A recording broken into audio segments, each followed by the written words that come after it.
Salve a tutti, io sono Valerio Schiti e ovviamente sono un disegnatore della Marvel e siamo qui per fare una sessione di disegno insieme, vedere come si disegnano alcuni personaggi Marvel e per parlare un po' insieme di Empire, che è il nuovo evento della Marvel di quest'anno e inizierà praticamente a metà luglio, uscirà il primo numero, doveva uscire molto prima, doveva uscire ad aprile, ma in realtà purtroppo a causa del Covid c'è stato un ritardo nelle uscite, quindi a quest'ora in realtà avremmo potuto già commentare il finale quasi di Empire, ma per adesso diciamo, ci limiteremo a non fare spoiler e a parlare soltanto dei personaggi principali. Quello che voglio disegnare per voi adesso è Hulkling, è un membro dei Giovani Vendicatori, ex membro in realtà, dei Giovani Vendicatori, come molti di voi sanno, ed è uno dei protagonisti principali di questo nuovo evento.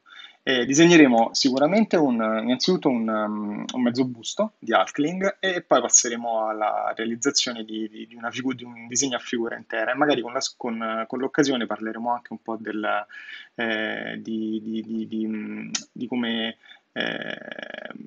come ho cambiato o di come ho leggermente modificato insomma, il costume di Hulkling per renderlo più adatto al ruolo che Hulkling ricopre all'interno di Empire. Cominciamo con il mezzo busto. Allora, come potete vedere, io lavoro prevalentemente in digitale e tutte le tavole che realizzo sono al 100% in digitale.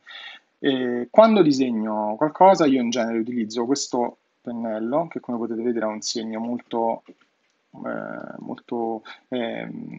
diciamo, trasparente, molto leggero e non pieno, e lo utilizzo per disegnare l'ingombro o comunque sia la massa del soggetto che voglio disegnare.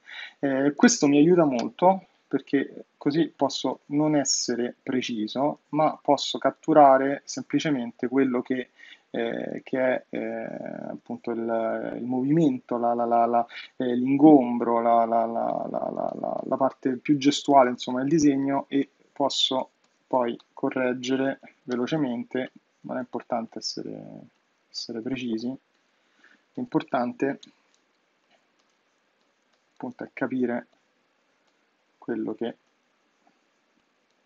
si vuole disegnare, capire il,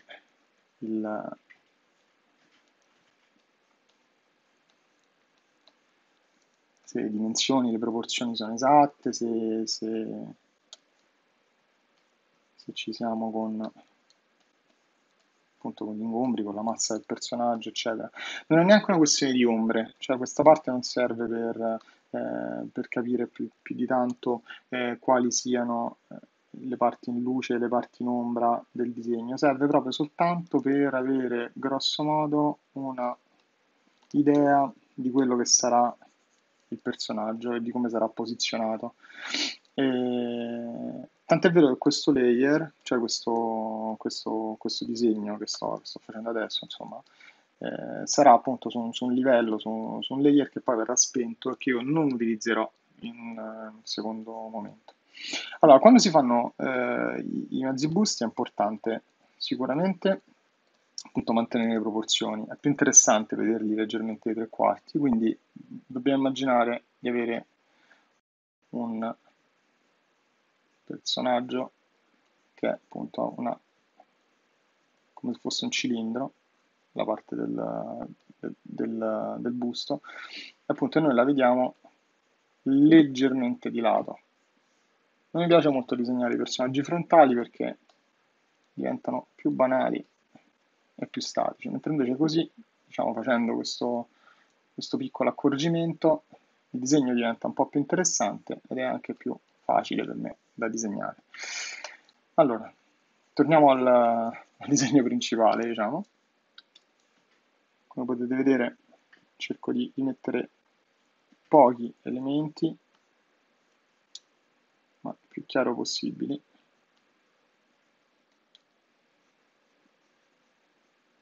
in modo tale da avere più o meno l'ingombro della figura. Possiamo anche farlo un po' più grande, per adesso questo servirà soltanto come l'incontro di base. Ora, la cosa che in genere faccio poi è alleggerire, ovvero rendere leggermente meno opaco questo livello. Ho aggiunto un livello superiore e cambio pennello. Tendenzialmente quello che uso è quello che io chiamo Val Sketch, che è un pennello che uso per fare la cosiddetta matita digitale, che è un pennello comunque sempre non pieno, non completamente opaco e che ha un flusso molto simile a quello di un pennarello. Questa cosa lo rende molto veloce e molto adatto appunto a disegnare la parte di disegno, appunto la matita, diciamo, quella che potremmo chiamare la matita. Parto sempre anche qui con un pennello un po' grande, sempre perché così riesco a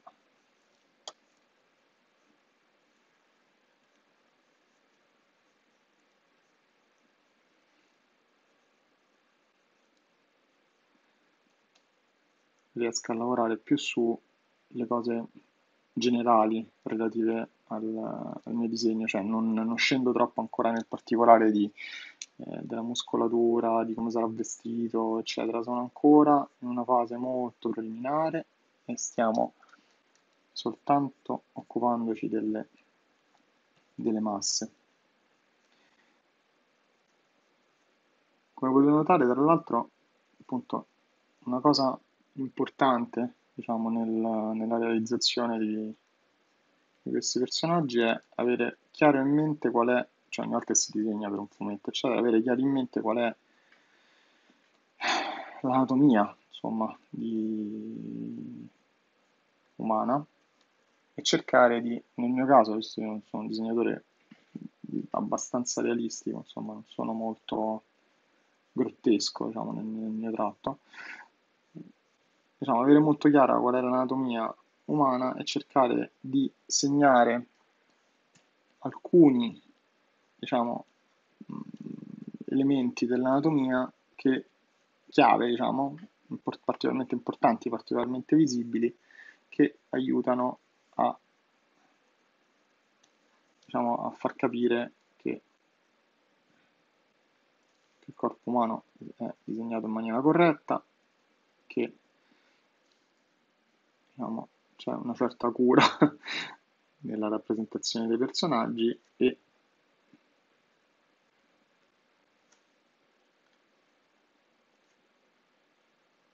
che c'è insomma una armonia, un'eleganza nella rappresentazione il modo in cui vengono disegnati questi personaggi, che li rende chiaramente più gradevoli, belli da vedere e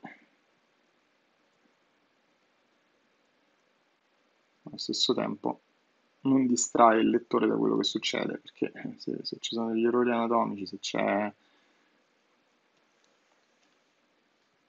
qualcosa che è disegnato male, teste troppo grandi, spalle sbagliate, collo lungo, eccetera, diventa poi complicato.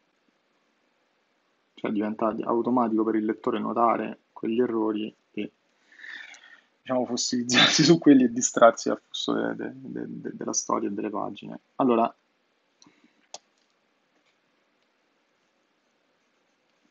una cosa importante è che, come potete notare, Hulkling è un personaggio molto massiccio, molto, diciamo, grosso.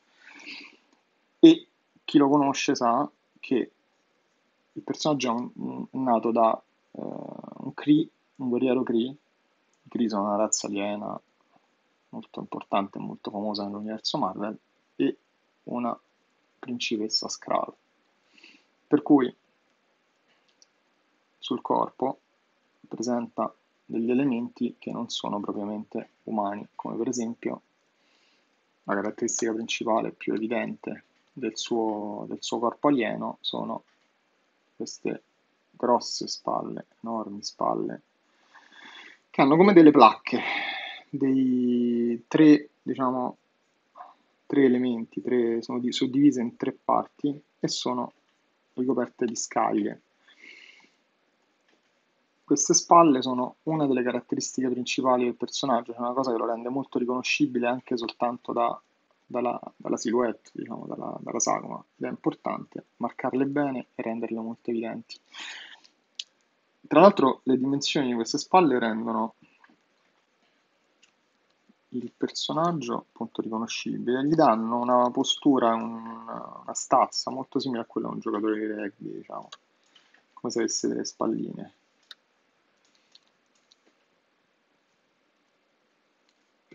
Per Empire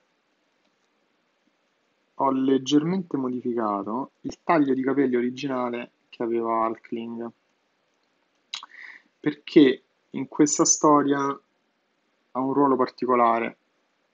Data la sua natura, la sua origine mezza Kree e mezza Skrull, e a causa del suo, diciamo, lignaggio, della sua eredità, del suo essere, insomma, figlio di una nobile Skrull, eccetera, Hulkling diventerà praticamente in Empire il principe imperatore della nuova alleanza tra Kree e Skrull. Chi segue le vicende dell'universo Marvel sa che i Kree e gli Skrull sono due razze aliene che sono in guerra praticamente da millenni, e soltanto recentemente, nell'epilogo di Empire, abbiamo scoperto che questa guerra è finita da qualche tempo, che le due razze non sono più in guerra, entrambe per ragioni diverse hanno perso il proprio mondo d'origine, per cui hanno in un certo senso messo da parte la propria rivalità e hanno iniziato a collaborare unendosi e fondendosi in un solo impero sotto la guida appunto di Hulkling, aiutato in questo da altri personaggi come il Super Skrull, come Captain Glory, come Mulgoon, eccetera. Ora, siccome doveva avere questo ruolo da imperatore, per il suo nuovo costume, per i dettagli, per gli elementi che abbiamo aggiunto al vecchio costume di Hulkling, mi sono ispirato prevalentemente all'impero romano, in sostanza. Ho pensato che loro fossero comunque Kree e Skrull, due razze guerriere, per cui era logico che nella loro, nella loro cultura l'estetica di riferimento potesse essere quella di un popolo guerriero. Ora ovviamente loro non conoscono i romani, eccetera, però i lettori sì. Quindi utilizzare quel tipo di rimando praticamente estetico rende subito chiaro al lettore, anche in maniera non necessariamente consapevole, non necessariamente conscia, comunque rende molto chiaro il riferimento a un popolo guerriero, in sostanza. Per cui, in quanto imperatore, ho fatto un po' questo taglio, diciamo, con i capelli davanti alla fronte.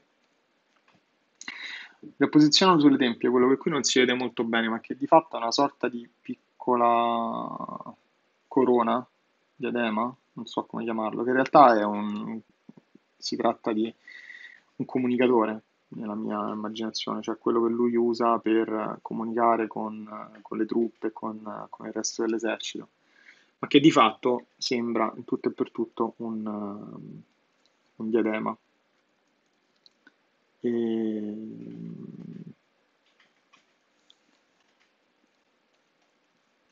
in più poi vedrete nella figura intera che realizzerò fra poco anche altri elementi ecco, il collo forse è un po' troppo lungo, anche altri elementi che ricordano insomma un imperatore romano, comunque sia un leader, un generale, non necessariamente un imperatore. Per adesso invece proseguiremo col normale costume di Hulkling, e quindi diciamo di norma lui indossa una specie di tuta di pelle, senza le maniche,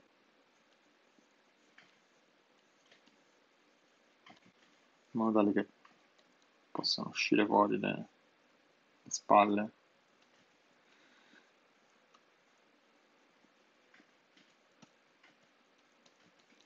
Larghissime.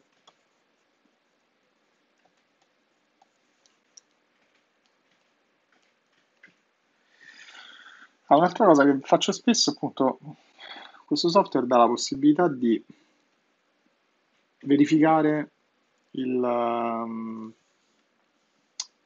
disegno con la versione digitale di un vecchio trucco da disegnatore. Una volta, quando facevo la scuola di comics, io ho fatto 3 anni in scuola di fumetto qui a Roma, e il suggerimento che più spesso ci veniva dato per verificare la correttezza dei disegni era quello di metterli davanti alla finestra e vedere e controllarli, diciamo, specchiati, riflessi attraverso appunto attraverso il foglio di carta, attraverso il sole che lo illuminava e che lo attraversava. Clip Studio Paint, come anche altri software, insomma, dà la possibilità di riflettere istantaneamente il disegno. Quindi quello che spesso faccio è disegnare in due modi, da una parte e dall'altra, flippando il disegno, riflettendolo da una parte e dall'altra per verificare che tutto sia corretto. Allora, stavolta tutto sommato è andata bene, sembra. Non ci sono grosse storture, a quanto pare. Il disegno sembra tutto sommato sotto controllo. A volte, quando il disegno viene riflesso, purtroppo vengono fuori tantissimi errori, tantissime cose che non sono posizionate in maniera corretta. Bocche storte, occhi non allineati, teste troppo grandi, mascella asimmetrica. Invece, per esempio, adesso sembra che tutto sommato sia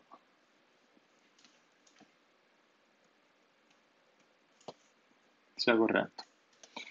Allora, questo che vedete è il livello di dettaglio tendenzialmente delle mie matite.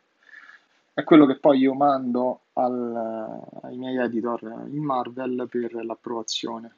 Quindi quando io realizzo una pagina, tendenzialmente mi fermo a questo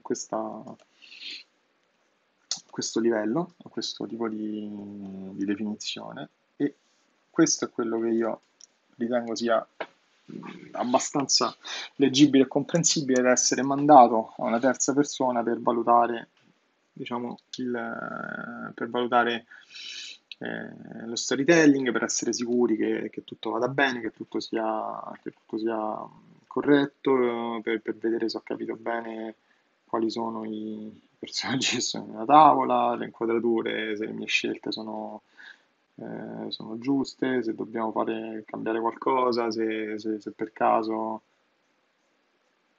ho sbagliato qualche vignetta. Diciamo, finché siamo in questa fase possiamo ancora correggere, spostare, ridimensionare, modificare, cambiare, cancellare, eccetera.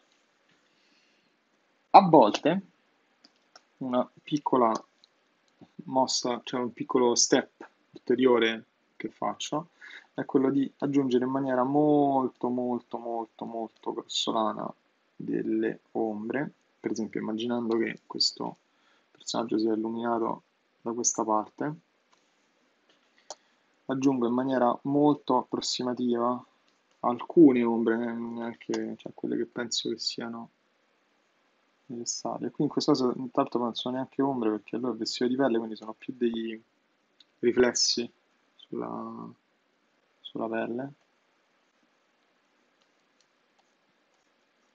Mentre invece questo sulle spalle mi serviranno poi per un'altra cosa che vi faccio vedere più avanti. Ecco, diciamo così. Ok. Sul viso preferirei non farle stavolta perché comunque è un personaggio bello. Preferirei, cioè, Hulkling è uno dei bei ragazzi da Marvel, diciamo.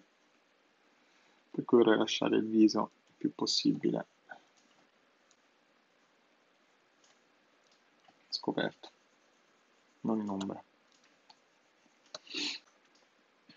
No, ecco qui, questo è il livello di dettaglio che viene mandato in Marvel per l'approvazione ed è quello che poi servirà a me per passare alla fase di inchiostrazione. Quindi questa è quella che io, diciamo, tendenzialmente definisco una matita per me.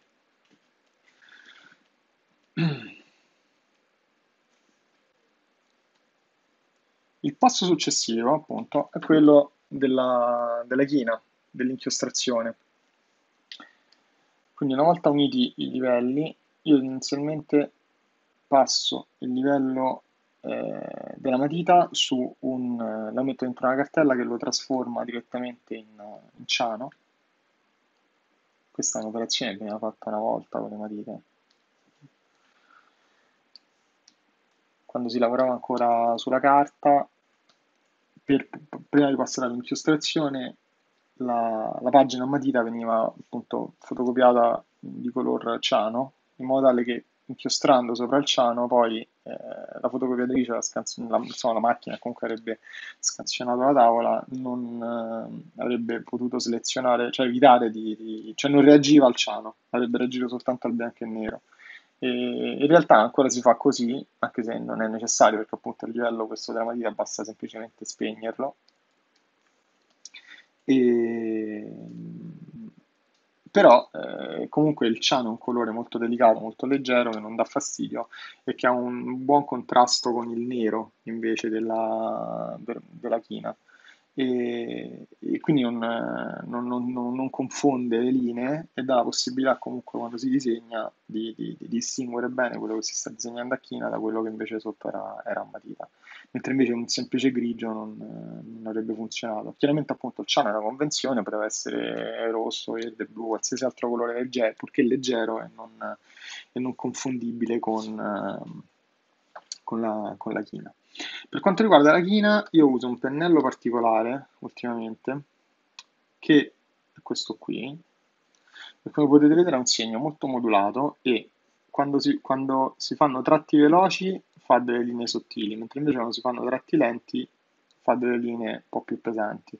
Quindi simula in un certo senso quello che è il pennino della china, che quando si dava la china con il pennino, perché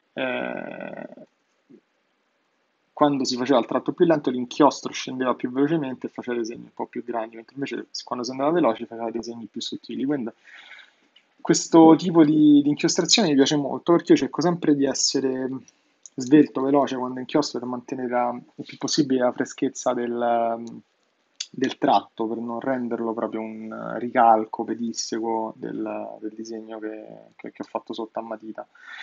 Anche perché onestamente io non penso di essere un grande inchiostratore e quindi cerco tutti i trucchi, tra virgolette, insomma, possibili per fare in modo che la mia china mantenga un certo livello di gradevolezza, di freschezza, insomma, di velocità. La prima cosa che faccio generalmente è disegnare il contorno del personaggio con una linea più grande, più spessa, quindi tutti gli elementi sporgenti in un certo senso li passo con un segno di china un po' più spesso. Questo perché? Perché rende il disegno innanzitutto più tridimensionale, più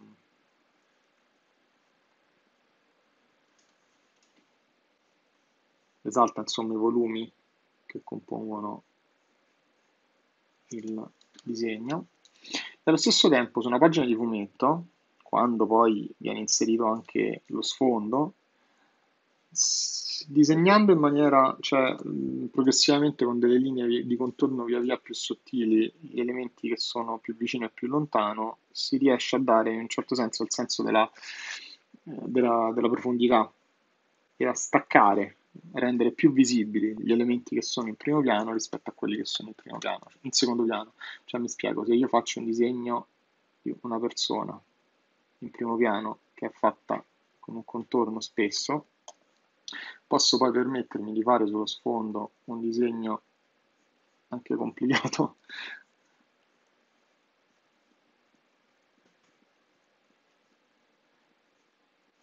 di ambiente e quant'altro, dove però la figura col contorno più spesso risulta sempre leggibile e non si confonde, nonostante magari le molte linee che possono comporre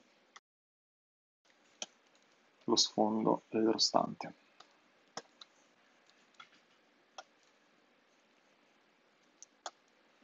Come potete vedere io non sono, cerco di non essere troppo preciso con i contorni, con la china. Questa è una scelta, una forzatura in realtà, una cosa che ho dovuto impormi negli anni, perché penso che, perché tendenzialmente io sarei un disegnatore invece molto più pignolo e ossessionato dai dettagli, dalla costanza delle linee di contorno che dovrebbero avere tutte lo stesso spessore.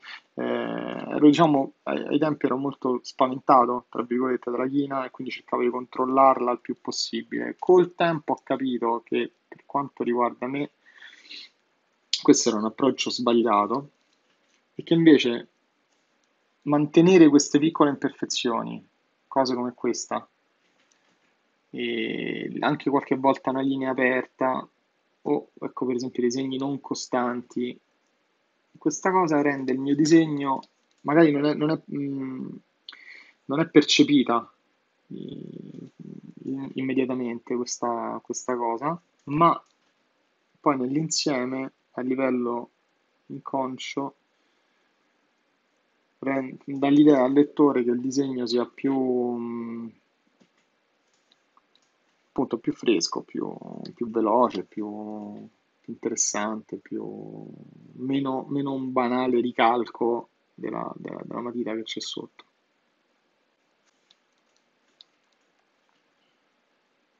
Sempre proseguendo come vedete con lo stesso pennello, cioè non l'ho ridimensionato. Ora sto usando peraltro un pennello molto grande perché siamo ad una risoluzione un po' più alta di quella con cui lavoro di solito.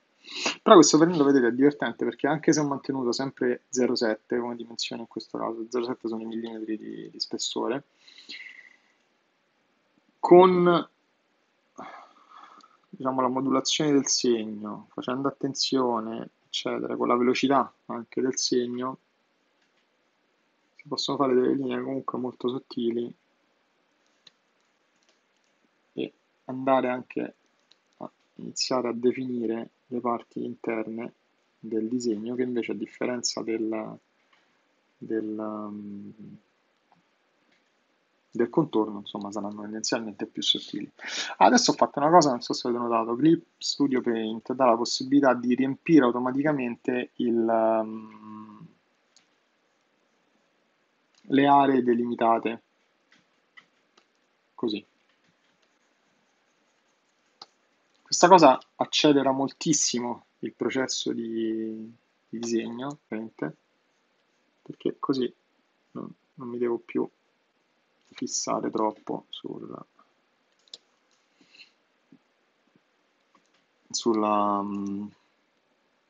cioè non devo andare lì a riempire a mano il- le aree, quelle che voglio che siano scure. Chi di voi disegna già in digitale forse avrà notato una cosa interessante, cioè che mh, passo da gomma a matita non andando a pescare il comando vero e proprio dalla barra di lavoro, dalla barra dei comandi, ma questa cosa appunto succede in automatico. Come vedete posso selezionare vari comandi in automatico. Di norma questo viene fatto dai disegnatori cioè viene fatto comunemente utilizzando i comandi sulla tastiera, per questo voi non potete vedere, cioè non vedete la penna che si sposta fisicamente e che va a pescare il comando. Io personalmente non uso la tastiera perché è scomodo, perché insomma, perché non sono più abituato, ma ho comprato un tastierino da gamer e usando quello riesco a passare, se non mi ricordo male, è tipo 15 comandi personalizzabili. Quindi ho assegnato ad ogni tasto uno dei comandi che uso più spesso quando disegno e così facendo non ho più bisogno di usare la tastiera, quindi con una mano, con la destra, disegno, faccio le linee, con la sinistra intanto digito sul tastierino quali sono i comandi che voglio usare, quindi riesco a passare dal pennello alla gomma, posso appunto annullare quello che faccio, posso salvare, posso copiare e incollare, insomma se no, ho fatto ho, come si dice, personalizzato il tastierino con tutti i comandi che uso più di frequente. Questa cosa mi ha dato dei grandi mal di testa nei primi 2 o 3 giorni di lavoro, cioè le prime due volte circa, insomma, che ho provato a disegnare così, perché chiaramente non ero abituato, dovevo ricordarmi ogni volta quali fossero i tasti da premere, mentre invece adesso con l'abitudine è diventato molto naturale, molto veloce e per me è anche molto comodo e ha velocizzato moltissimo il mio lavoro e questo lavoro in gran parte è fatto di ricerca di metodi per essere più veloci, anche perché la realizzazione di un albo tendenzialmente porta via un mese di tempo e quindi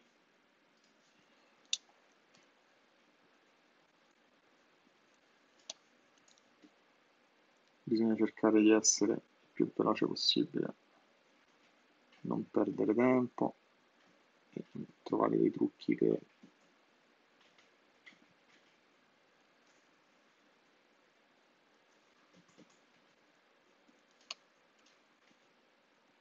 diciamo, portare a casa la pagina ogni giorno, in un certo senso.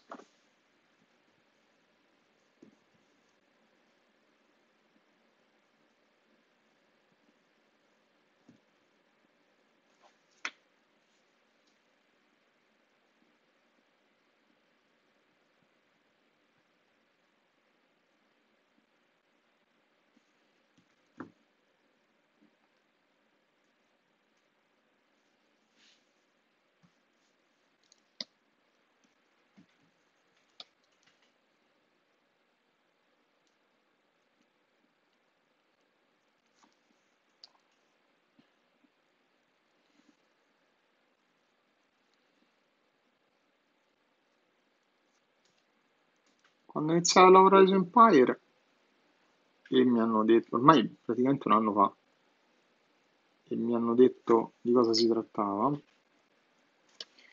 è sembrato subito interessante la possibilità di poter lavorare su un personaggio come Hulkling, perché io ero un grande vecchio fan degli Young Avengers, grande fan in particolare del personaggio di Wiccan, anzi della coppia Wiccan-Hulkling, e ho sempre avuto la curiosità di di vedere quale sarebbe stato il mio approccio ad un personaggio così. Ora, è vero che purtroppo, per fortuna, in Empire Hulkling ha un ruolo leggermente diverso dal solito. Però ho cercato, anche dovendolo reinventare un po', di mantenere alcune caratteristiche tipiche del personaggio che mi piace molto disegnare. Innanzitutto mi piace tanto il fatto che sia banalmente bello, divertente cercare di rappresentare personaggi, cioè disegnare personaggi che siano anche esteticamente affascinanti e che piacciono al pubblico. Perché in un certo senso è una sfida, cioè vedere se si riesce a mantenere quell'alone di fascino appunto e di bellezza che piace ai lettori in alcuni personaggi.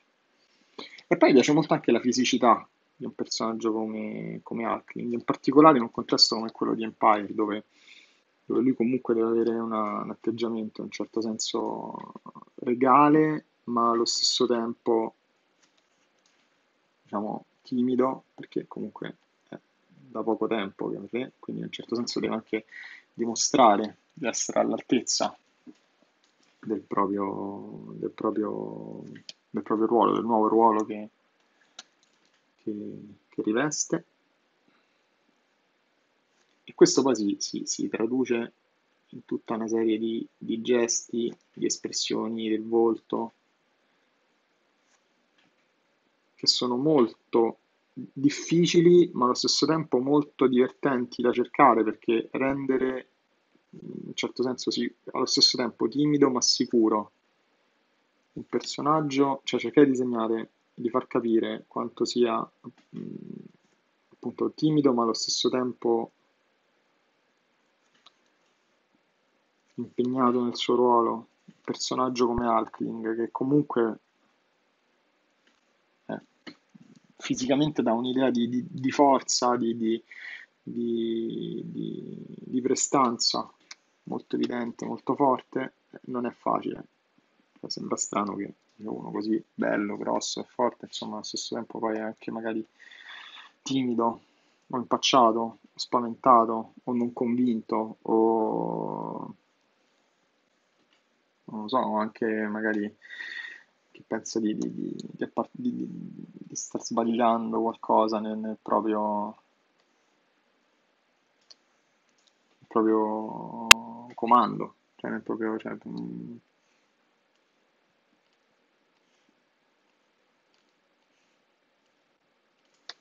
insomma questo lo rende sicuramente molto molto divertente e interessante da disegnare.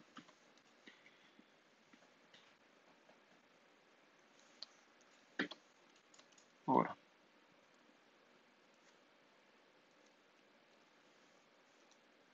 facciamo un po' di tagli. Ricordando sempre che l'ombra viene da quella parte, quindi la parte da questa parte dello schermo. Cioè la luce, scusate, non l'ombra. Questo cosa significa? Che per rappresentarla nei capelli io in genere cerco di disegnare più fitti segni sui capelli da una parte rispetto all'altra e poi vado un po' per sottrazione.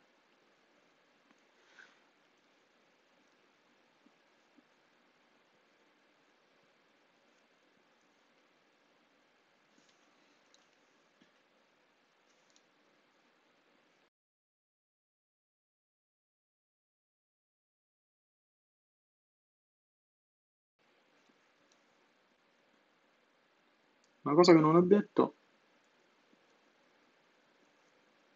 è con cosa sto disegnando. Io tendenzialmente lavoro sempre su una Cintiq 22 HD della Wacom e uso per disegnare un software che si chiama Clip Studio Paint. Una volta noto come Manga Studio,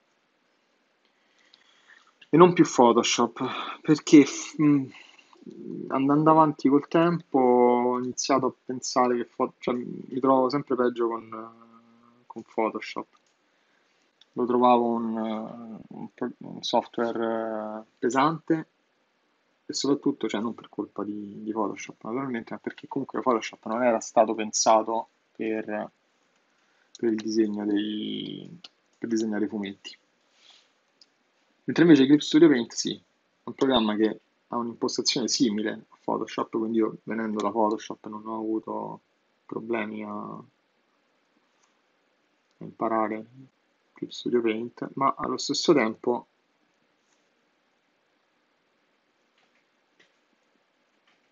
è più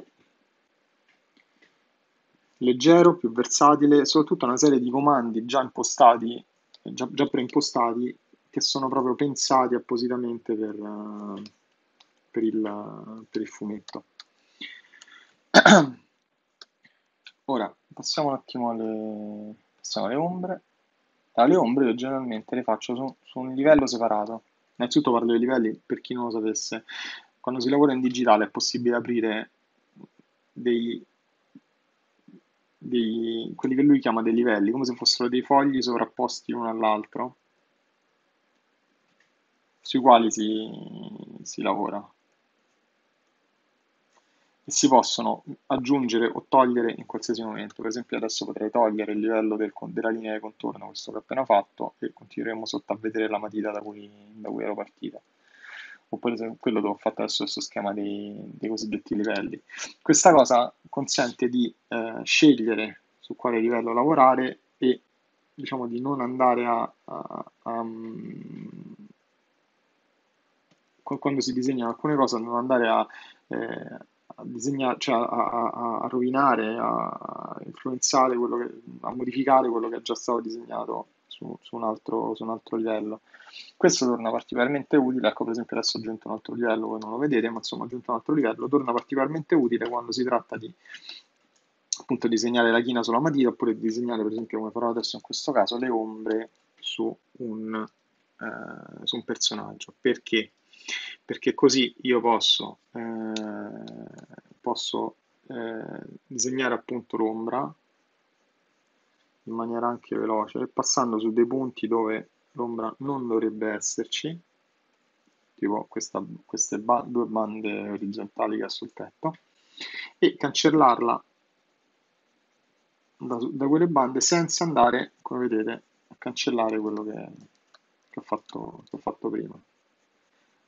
Questo è molto utile e velocizza tantissimo il processo di disegno.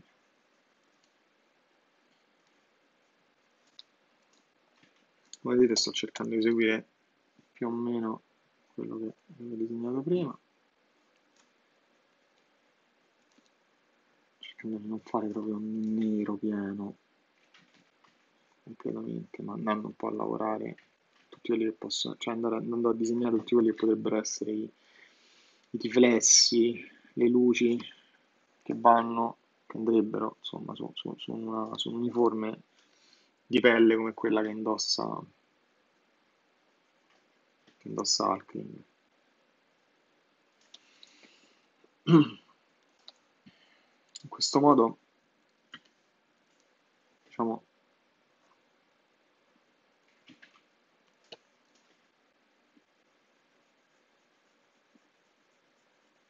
il disegno è più ricco, si danno più informazioni al lettore, appunto il fatto se c'è una luce, qual è il vero materiale del costume, e questo lo rende più interessante. Ecco, tra l'altro vedete se si disegna su un livello separato si può anche alleggerire l'opacità di quel livello.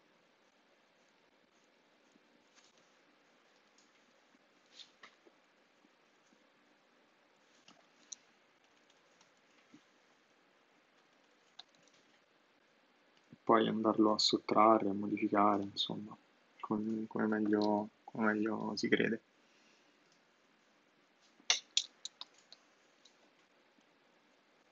Parlando un po' di Empire, invece, devo dire che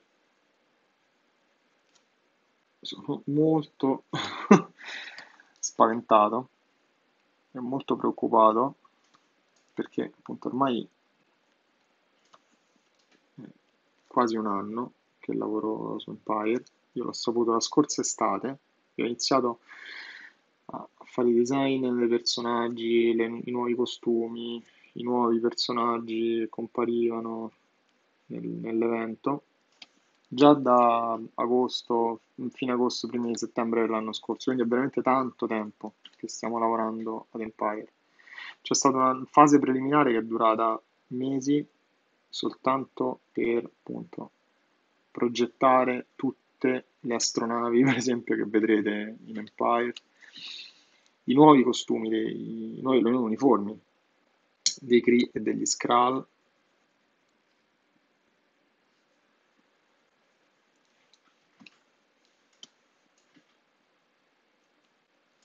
nuovi costumi di Hulkling e di altri, in più tutta una serie di nuovi personaggi che compaiono. Questo è molto importante perché quando si fa un evento, poi questo materiale dovrà passare agli altri disegnatori che disegneranno i vari cosiddetti tie-in, cioè i vari albi collegati alla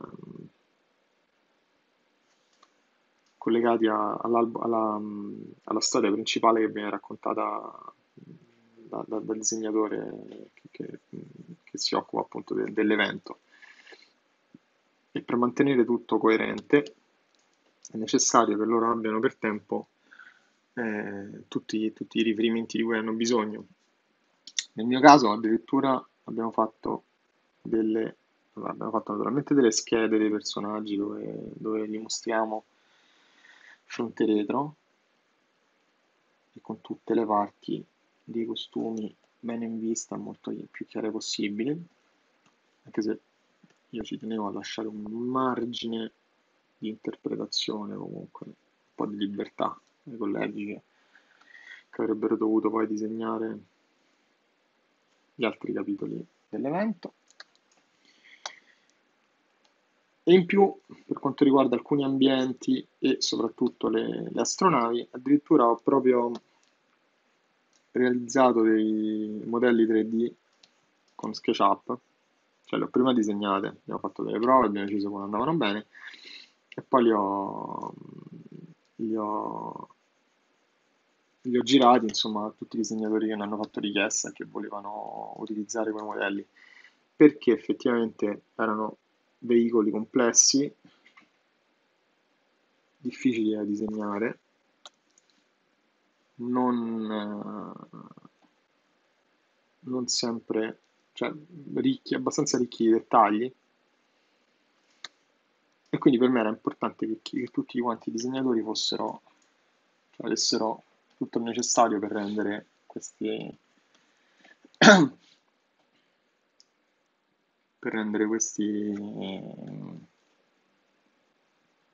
il mondo di Empire, diciamo, per renderlo al meglio. Quindi per questo dico, sono molto preoccupato perché l'abbiamo curato tantissimo, io dal punto di vista visivo, ma Dan Slott, Ali Ewing, che sono gli sceneggiatori dell'albo e anche gli editor, insomma, che hanno collaborato con noi,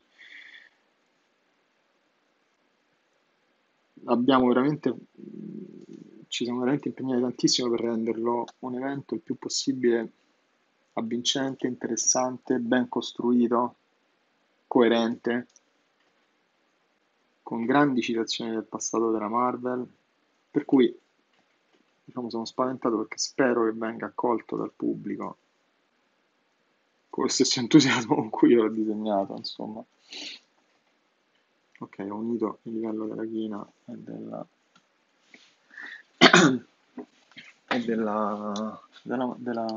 linea di contorno. Ora, le ombre che sono qui, in realtà non sono delle vere e proprie ombre, tornando, scusate, al disegno, stavo parlando di Empire, ma sono delle tracce per disegnare le scaglie che compongono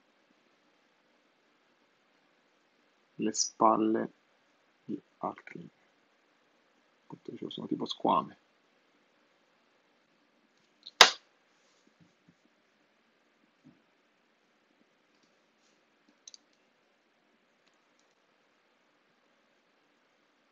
Questa parte è maniacale,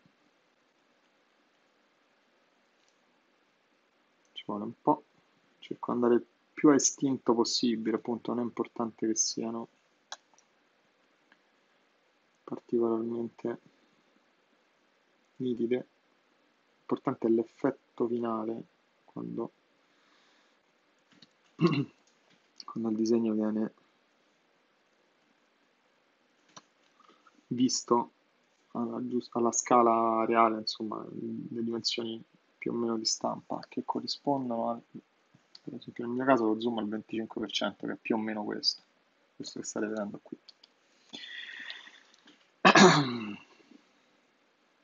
Questo è importante averlo chiaro, tra l'altro, sempre per i piccoli trucchi per disegnatori digitali, di non, cioè ricordarsi sempre che il disegno andrà stampato e che non lo vedete come in realtà sullo schermo. Il lettore non ha, anche quello che poi leggerà il fumetto in digitale, tendenzialmente non ha la possibilità o a volte non ha proprio l'interesse di andare a ingrandire il disegno alla dimensione a cui l'avete disegnato voi. Quindi in un certo senso non è così importante essere precisi sui dettagli infinitesimali. Zoomare all'infinito può essere molto d'aiuto per correggere le piccole cose, per andare a fare in grande quello che sarebbe più difficile disegnare in piccolo, ma non bisogna assolutamente mai diventare schiavi del dettaglio e cioè, ci sono alcuni disegnatori che hanno fatto di questo in realtà la loro firma, sono iper dettagliati, eccetera, ma per come ragiono io, insomma, non bisogna scendere troppo nel dettaglio, ma basta anche già questo, insomma, non è poco.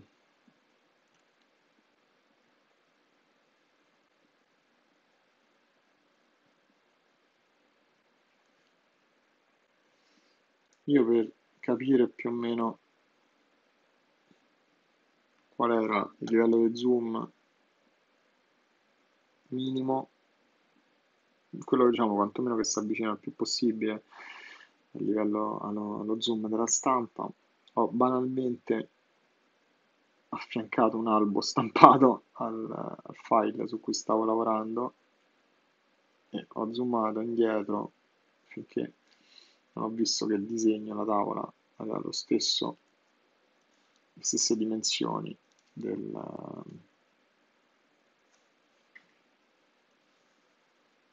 dell'albo stampato. Chiaramente è un riferimento molto grossolano, non è esattamente quello che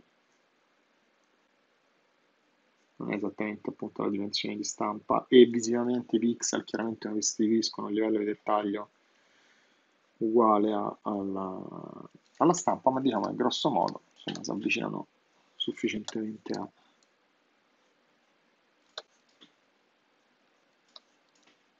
a quello che poi l'occhio umano riesce a percepire nel momento in cui si inizia, cioè nel momento in cui l'albo verrà stampato. Scendere sotto quella soglia in alcuni casi può essere utile, ma nella maggioranza dei casi, secondo me, per come disegno io, per la mia esperienza, si rivela poi inutile, superfluo e insomma rischia di diventare quasi più una perdita di tempo. Mentre invece, controllando costantemente, i primi tempi facevo proprio dei check costanti di questa cosa, cioè cercavo sempre di essere sicuro che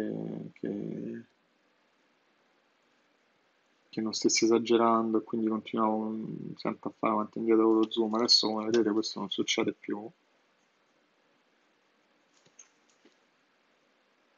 però ogni tanto è sempre bene verificare. Per esempio adesso potrei tornare indietro, vedere così, diciamo che più o meno ci siamo, anzi però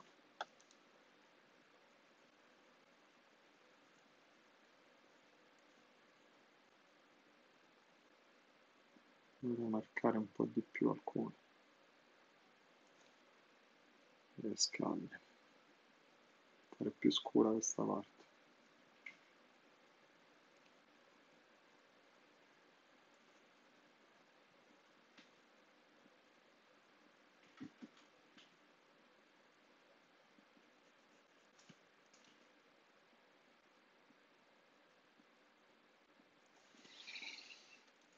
Ok, così mi piace di più.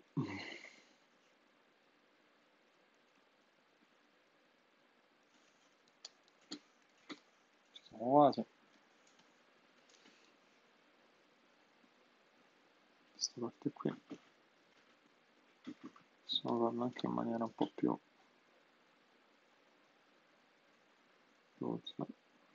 veloce, perché pensavo appunto di mantenerla più in ombra rispetto all'altro lato.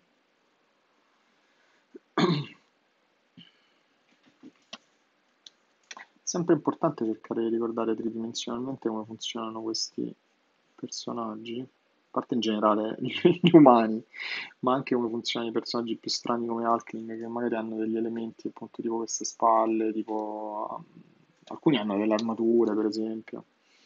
Quindi è sempre bene cercare di immaginare tridimensionalmente come sono fatti quegli elementi, cosa passa sopra cosa, come sono, cioè se uno spallaccio finisce sopra una spalla, in che modo lo fa, quanto arriva dietro la schiena. Io qualche volta addirittura ho preso proprio delle action figure oppure delle miniature, qualcosa così, e l'ho rivestita tipo di Pongo o cose del genere, proprio per capire come si comportano alcuni elementi particolari o bizzarri. Alle volte per fortuna le action figure già esistono di alcuni personaggi e quindi basta, si possono prendere, ruotare, illuminare e cercare di capire più o meno come si comportano alla luce.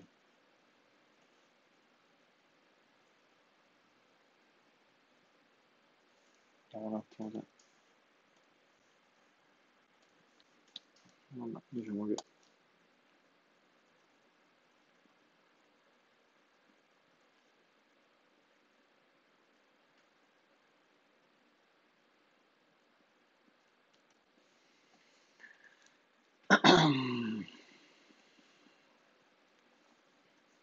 Ok,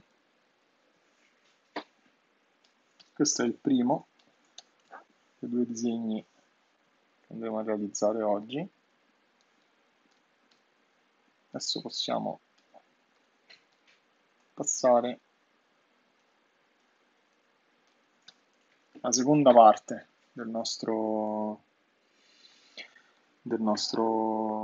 sessione di disegno e disegnare la figura intera di Hulkling. Allora, ho aperto un nuovo layer, spento quello che avevo fatto prima, e passiamo alla figura intera. Allora, questo mi dà anche la possibilità di raccontare qualcosa relativo a come abbiamo modificato il costume di Hulkling e gli elementi che abbiamo aggiunto a questo costume per renderlo, diciamo, l'uniforme dell'imperatore dell'impero Kree e Skrull. Ancora una volta, come vedete, inizio con proprio le masse super veloci, tanto per avere un'idea delle dimensioni degli ingombri. Questo personaggio.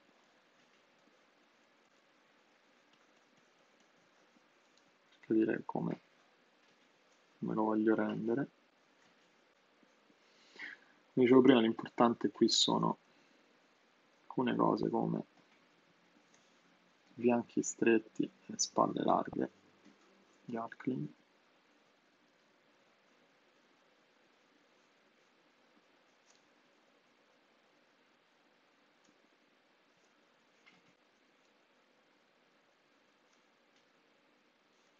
Su questo lato magari poi mettiamo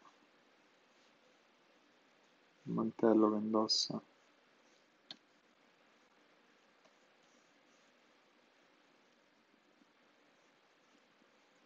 Empire. Ecco, questo diciamo che è sufficiente per, ancora magari lo posizioniamo un po' meglio, aggiungiamo qualche dettaglio tanto per essere sicuri che poi anche altre parti importanti come il viso più o meno siano in proporzione con come avrete notato io non sono fissato con la costruzione anatomica dei personaggi sin dal primo momento, nel senso che spesso si usano dei metodi tipo appunto la testa si fa partendo da un cerchio, aggiungendo un cilindro sotto di questo tipo, poi si fa così, così, stralinea gli occhi, l'orecchio deve stare a una certa altezza, cioè allora, è vero, però io quelle sono cose che da tempo non faccio più, che non mi interessano e che utilizzo soltanto per controllare che tutto sia corretto in un secondo momento. In un primo momento, appunto, io preferisco, diciamo, disegnare in maniera più gestuale possibile, più veloce possibile il personaggio. Questo fa sì che il disegno sia molto più, cioè almeno secondo me, molto più, appunto sempre, la ricerca costante del dinamismo, della freschezza, della cosa interessante.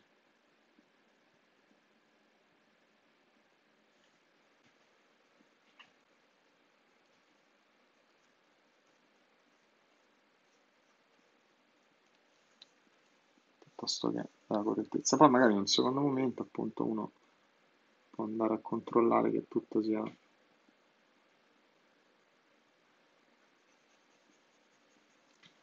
ok, facendo anche delle linee, appunto, tipo così, per essere sicuri di aver disegnato tutto al posto giusto.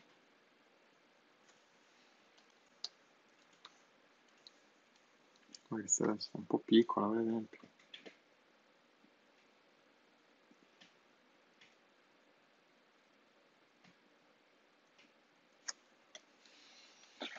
Sempre specchiare il disegno.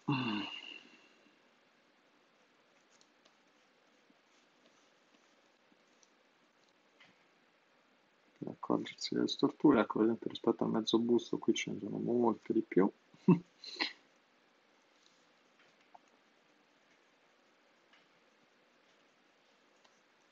Per esempio sto busto un po'.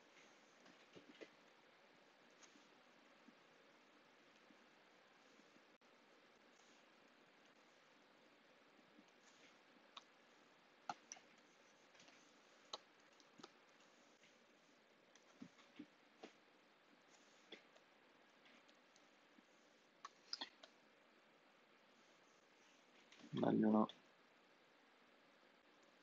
aspetto più legale, potremmo anche ingrandire un po' le spalle, cioè allungare un po' le gambe, renderlo più atletico e più imponente. Allora, questa è quella che diciamo è la prima parte del nostro disegno. Come abbiamo fatto l'altra volta, l'ho vado ad alleggerire e sopra ho aperto un altro livello per, ehm, per realizzare la matita del personaggio. Ancora qui vi faccio vedere, questi erano alcuni disegni che avevamo fatto per Hulkling con delle prove su come fare il suo nuovo mantello, la tiara, la corona e modificare il costume. Partiamo sempre dal costume base di Hulkling sotto, come potete notare, perché non volevamo discostarci troppo dal personaggio e perché volevamo che fosse chiaramente riconoscibile. dovevano essere in vista le spalle e il suo design doveva ricordare quello che avevamo usato, che avevamo cercato per i Kree e gli Skrull, per l'uniforme base dei Kree e gli Skrull. Questi sono dei tentativi scartati di uniforme e poi ne abbiamo trovato uno definitivo che era questo. Eccolo qui. Questo è l'uniforme dei Kree e degli Skrull. Quindi questi colori, questi elementi curvi e tutto questo, il logo anche dei Kree e degli Skrull, sono tutte cose che poi ritroviamo anche nel costume finale di Hulkling. Tra l'altro, piccola curiosità, il logo dei Kree e degli Skrull è formato dal vecchio logo dei Kree, che era un pianeta tipo Saturno con un anello,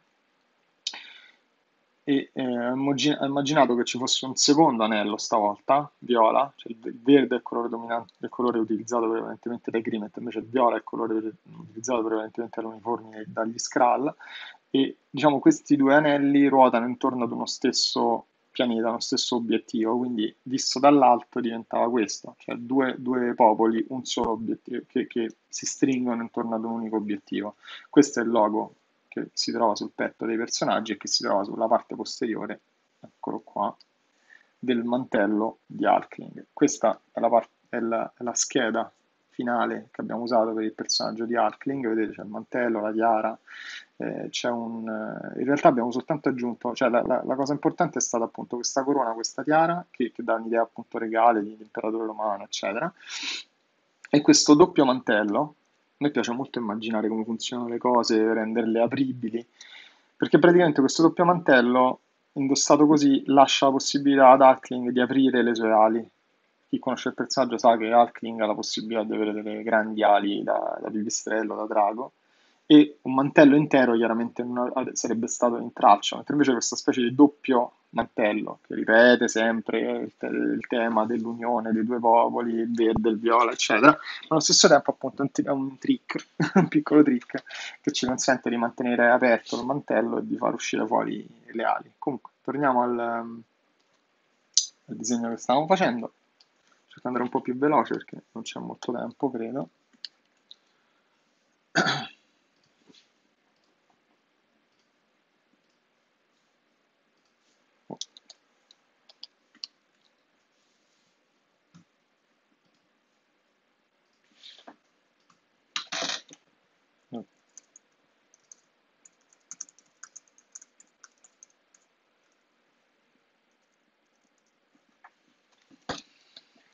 Allora, torniamo qui e partiamo con la definizione del personaggio. Oh, riprendo la sbagliato bene.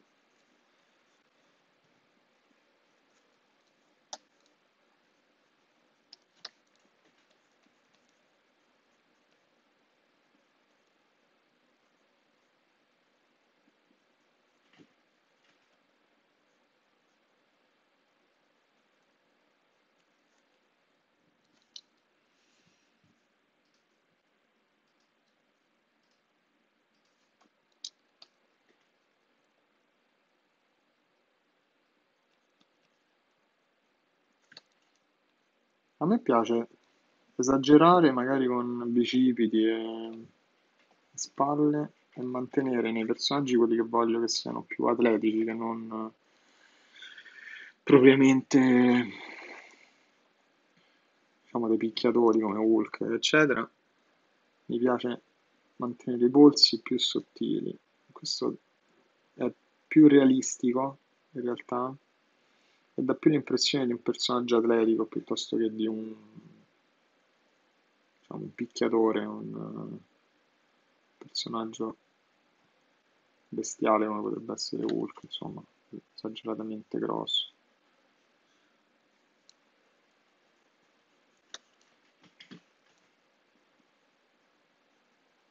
Stavolta cercherò di andare un po' più veloce. A proposito di velocità, come dicevo prima, un album inizialmente va consegnato, finito nel giro di un mese.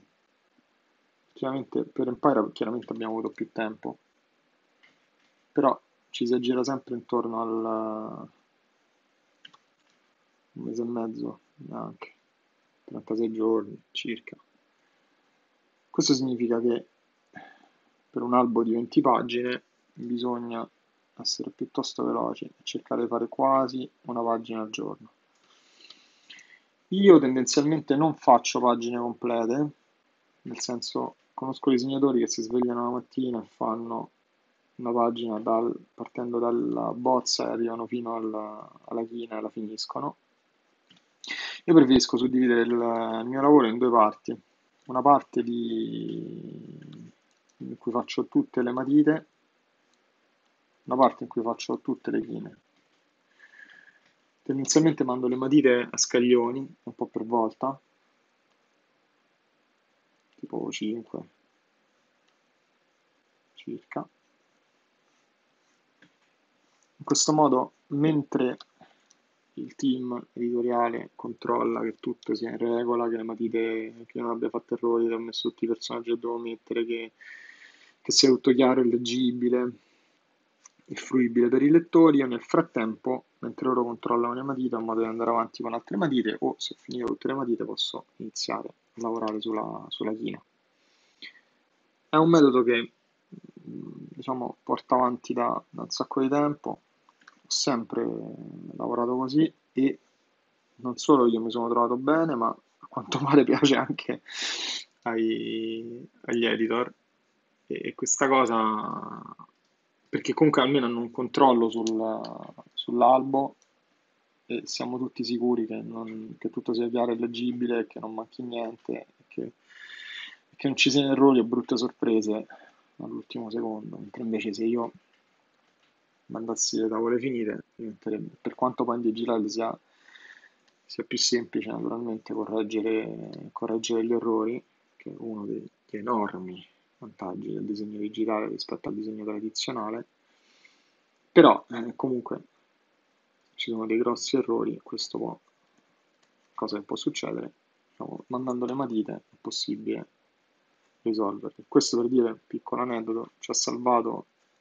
anche durante la realizzazione di Empire, perché appunto Empire è una storia corale che impegna molti team creativi e molti personaggi, riguarda molti personaggi, in particolare gli Avengers naturalmente e gli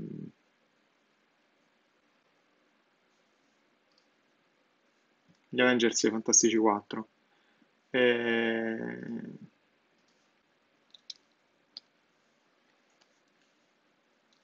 Questo, secondo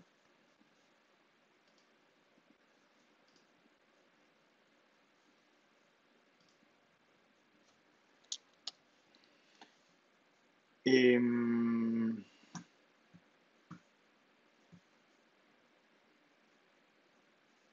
Questo significa che vengono coinvolti nel processo creativo anche molti altri disegnatori che a loro volta avranno fatto, cioè stanno lavorando su altri personaggi.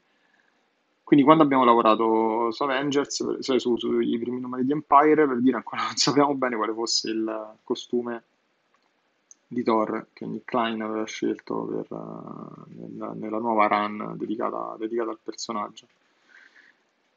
Quindi nelle matite abbiamo sbagliato, anzi ho sbagliato, ho sbagliato design. E per fortuna appunto siccome stavamo ancora in fase di controllo poi è stato semplice modificarlo e inchiostrarlo con il costume corretto. Però lì per lì l'abbiamo rifatto 2 volte. Perché avevo fatto prima quello vecchissimo di Thor, poi l'ho disegnato con il costume quello da Araldo di Galactus, qualcuno di voi che segue la bellissima run di Donny Cates e di Nick Klein su Thor sa di cosa sto parlando. E poi dopo finalmente abbiamo usato il costume definitivo che vedrete. Purtroppo all'inizio non avevamo ancora ben chiaro quale fosse questo costume e quindi insomma si sono incontrati degli errori. Questo è il vantaggio del digitale, è che è stato possibile correggerlo senza perdere troppo tempo. Un po' l'abbiamo perso, diciamo, ma non troppo. E,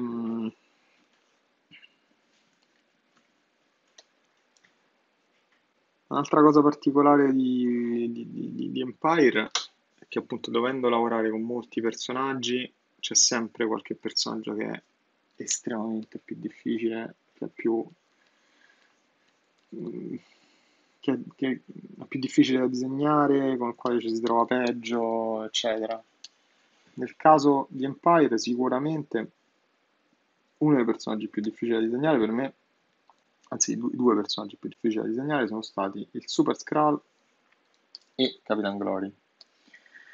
Ora, diciamo, inizialmente possono sembrare due personaggi relativamente semplici, soprattutto il Super Skrull, perché ha un costume vintage, non so, molti di voi forse ce l'hanno chiaro come è fatto,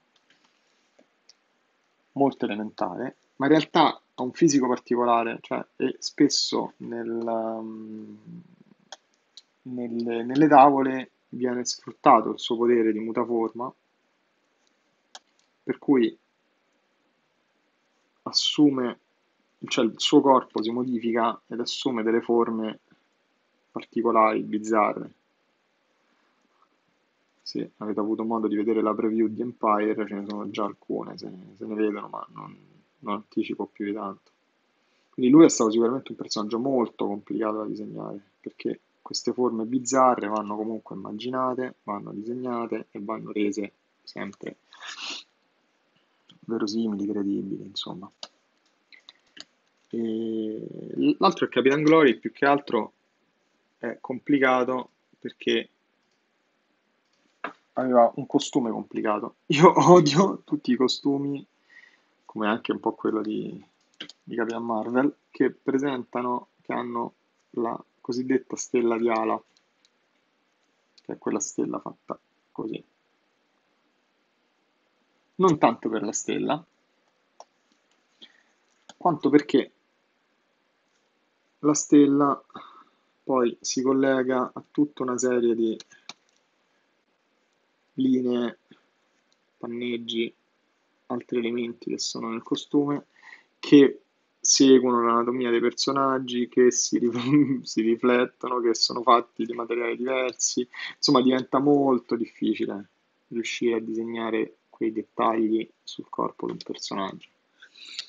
E quindi quello rendeva Capitan Glory uno dei personaggi più difficili da disegnare perché appunto ha questa grossa stella di ala sul petto che si dirama, diciamo, in altri elementi dorati che vanno sul petto, sulle spalle, scendono giù sulle gambe, insomma, devono avere una determinata, cioè devono stare sempre nella stessa posizione. Capitan Glory è naturalmente un personaggio che agisce tantissimo, molto dinamico, vola, picchia, si muove, assume posizioni difficili da disegnare e quindi diciamo, diventa complicato, molto molto molto complicato da disegnarlo.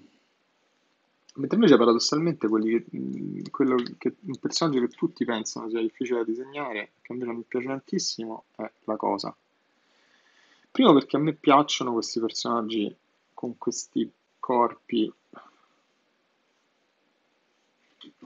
così, così tozzi, in un certo senso, neanche muscolosi, cioè non come Hulk, proprio la cosa ha un tipo di corporatura particolare che lo rende molto divertente da disegnare.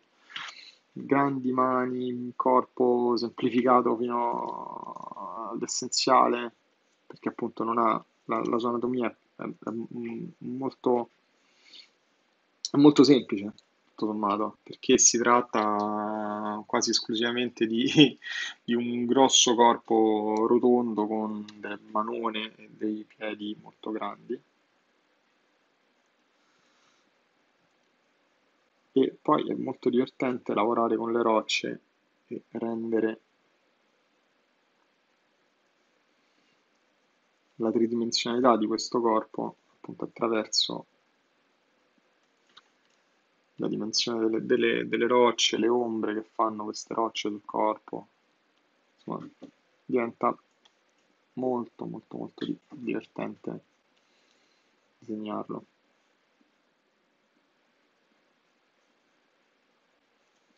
Stavolta vedete rispetto il mezzo busto, dove ho cercato di far vedere proprio tutti i passaggi. Qui sto andando più velocemente e sto anche, diciamo, sono più onesto, cioè sto facendo vedere come lavoro sul serio certe volte. Cioè, magari ho già in mente dove saranno le ombre, mentre prima le ho disegnate,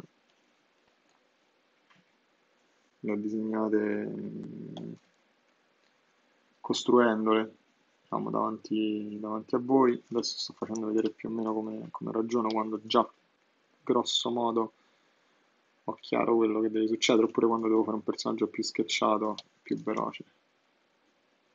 Diciamo di norma, adesso abbiamo poco tempo, però di norma i dettagli sarebbero molti di più di così. Però diciamo che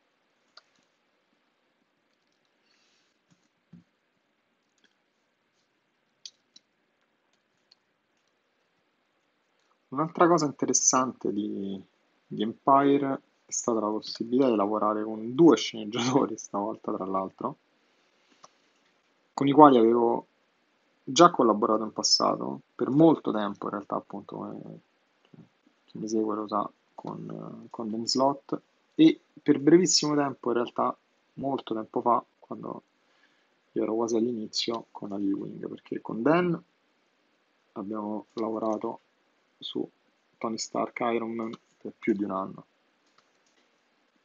Partendo dal numero 1 è stato molto divertente, Ben aveva dei progetti, dei piani per il personaggio molto interessanti, portarlo fino al 2020 e arrivare a raccontare la storia di Iron Man nel 2020. Invece con Al avevo lavorato in passato, tanto tempo fa, sulla serie Mighty Avengers, quando appunto io tra l'altro non ero neanche il disegnatore regolare della serie. Ero, ho fatto un fill-in, se non ricordo male, 3 numeri forse di Mighty Avengers. Però appunto per quello è stato divertente, perché da una parte c'era uno sceneggiatore con il quale avevo lavorato molto, e dall'altra c'erano, quindi conoscevo bene, sapevo cosa aspettarmi da lui, eccetera. Dall'altra c'era invece uno sceneggiatore con il quale avevo lavorato poco, ma di cui ho letto molte cose e col quale mi interessava molto tornare a lavorare. Quindi in un certo senso è stato perfetto come, come lavoro Empire, perché appunto ha realizzato due miei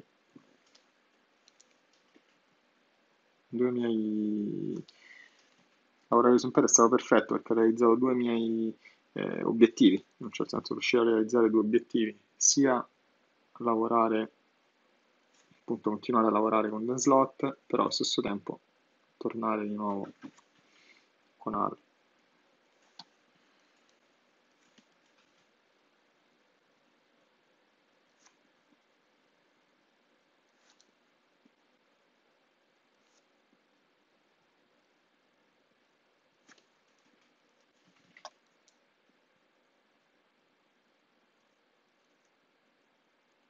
Purtroppo qui siamo costretti ad andare un po' più velocemente del previsto.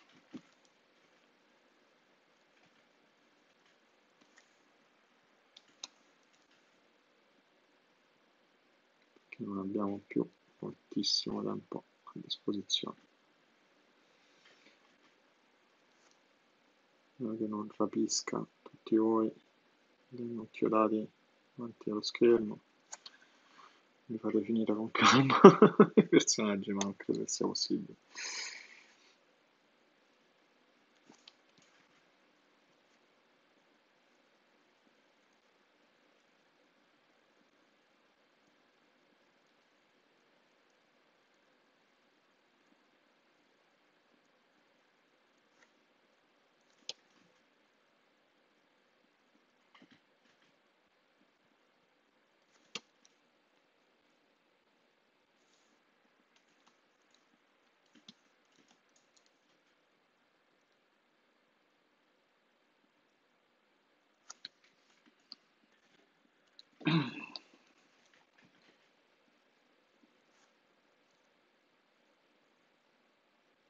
Un'altra cosa che è stata molto divertente quando ho iniziato a lavorare su Empire è stata il dovere, tra virgolette, andare a rivedere gli eventi Marvel del passato, quelli che avevo già letto e che mi erano piaciuti di più. Allora, a parte i più recenti, ovviamente, l'anno scorso c'è stata la Guerra dei Regni, che era stato veramente coinvolgente, una cosa bellissima. Io, per l'età che ho, sono chiaramente molto legato a storie come L'Assedio o anche Siege, oppure Fear Itself, e quindi a disegnatori come Olivier Coipel, come Stuart Timonen, che sono poi quelli che hanno, cioè gli autori che hanno segnato maggiormente la mia generazione, insomma, i disegnatori della mia generazione si vedono palesemente influenze di questi disegnatori anche in altri autori, come possono essere, non so, Pavel Arraz, Mahmoud Asrar, insomma, è chiaro che molti di noi sono stati influenzati da questa coppia di autori. In particolare però io ho anche, durante la realizzazione di Empire, ho anche rispolverato, diciamo, tra virgolette, delle vecchie passioni, come per esempio Sergio Toppi. Qualcuno forse avrà notato che anche qui, in quello che sto facendo, ho iniziato ad aggiungere, cioè rispetto al tratto più semplice che avevo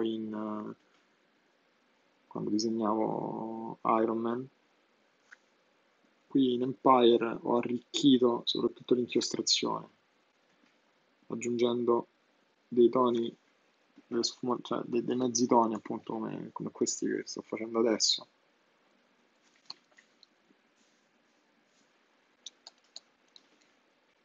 Fatti col tratteggio, con delle linee. Ora è chiaro, non è la stessa tecnica e non è lo stesso sistema che usava Toppi all'epoca. Sergio Toppi, per chi non lo conoscesse, è un maestro, un grandissimo disegnatore. E appunto non voglio neanche paragonarmi neanche lontanamente a Sergio Toppi, però diciamo che è stata l'ispirazione per risolvere alcuni, tra virgolette, chiamiamoli problemi, appunto, su come rendere il disegno più interessante, più stimolante, più ricco, diciamo, più.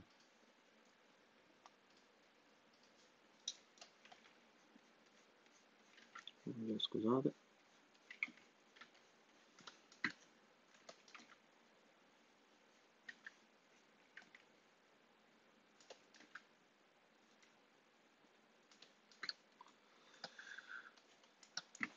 Ok.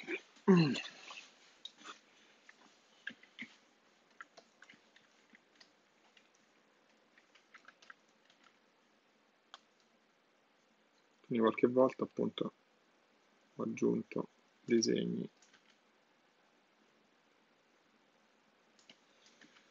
su alcune parti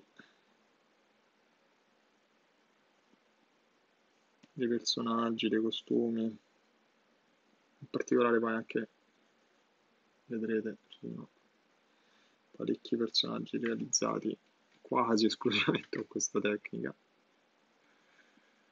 sulle ombre. Questo però le rende sicuramente cioè rende la tavola più lavorata, più interessante da vedere, più ricca. Non volevo che le pagine di Empire sembrassero troppo vuote, anche perché appunto un evento come questo richiede un impegno superiore alla norma, con un livello di dettaglio insomma il più possibile alto, perché si va a raccontare appunto un mondo fantascientifico, degli scontri epici tra personaggi, quindi insomma diventa importante attraverso i dettagli, attraverso la cura, diventa importante rendere questo mondo credibile, perché più è credibile, più i lettori si immergeranno, diciamo, nell'esperienza di lettura, sarà più divertente, insomma, per loro.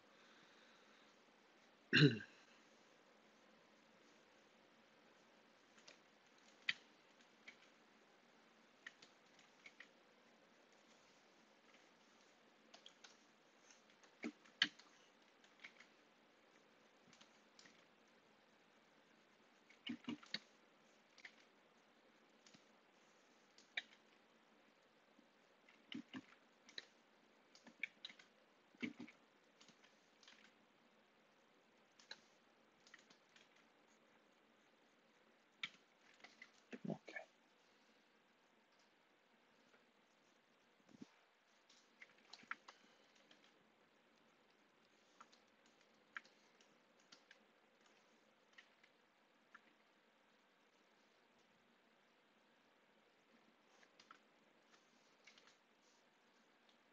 Negli ultimi tempi, appunto, mi hanno chiesto spesso qual è stato tra i vari titoli su cui ho lavorato negli anni, eccetera, quello più divertente, quello più interessante per me.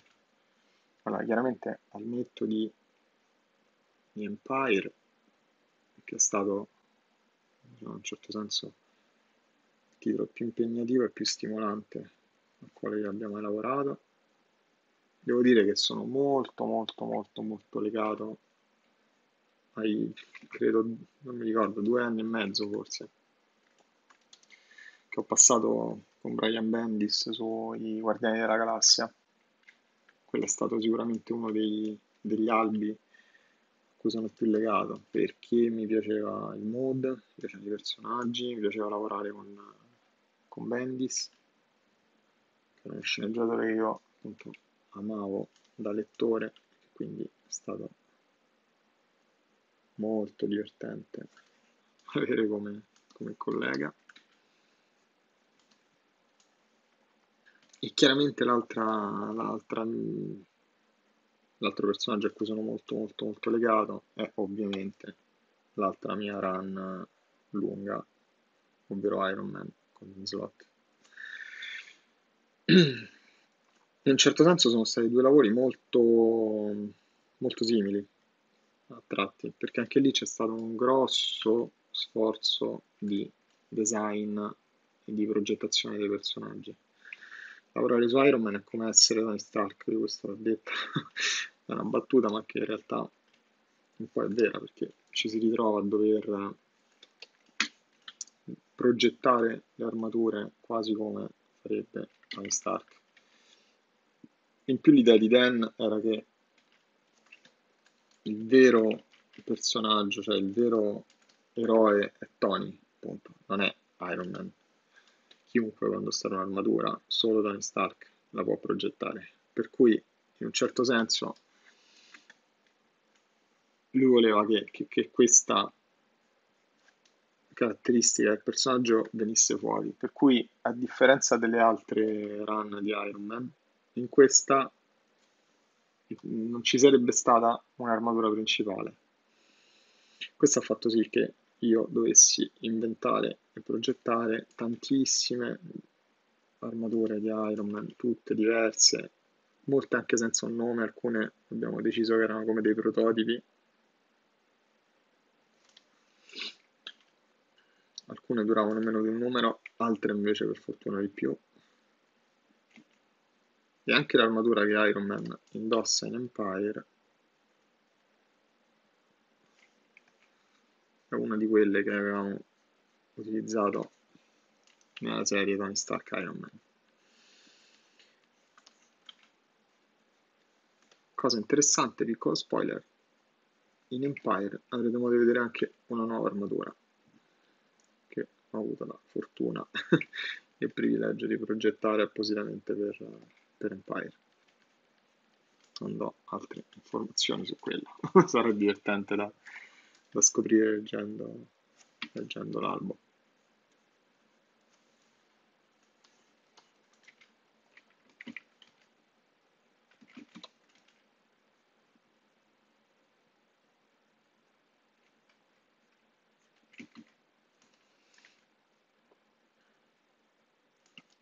Non lavorate mai così come sto facendo adesso, perché è una cosa molto legata alla fretta e non alla qualità.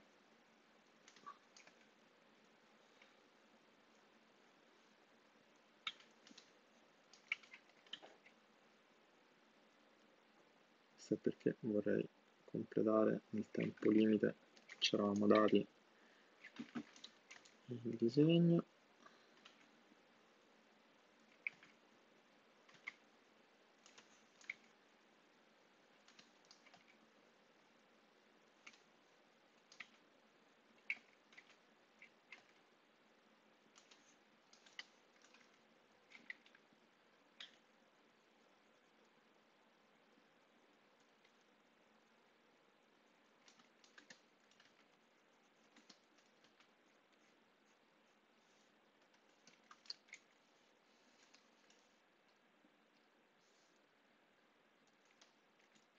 Ecco qua. Questo è l'imperatore Hackling nella versione che vedrete su Empire a partire da metà di luglio. Scusate se ho alternato lunghi silenzi, ma purtroppo quando disegno io non sono abituato a parlare molto.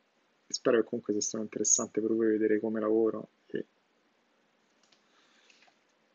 spero sia stato anche interessante ascoltare qualche aneddoto o qualche cosa che vi ho raccontato mentre disegnavo. Io sono Valerio Schiti, questo è Arklin, il protagonista di Empire. Spero che vi piaccia e ci vediamo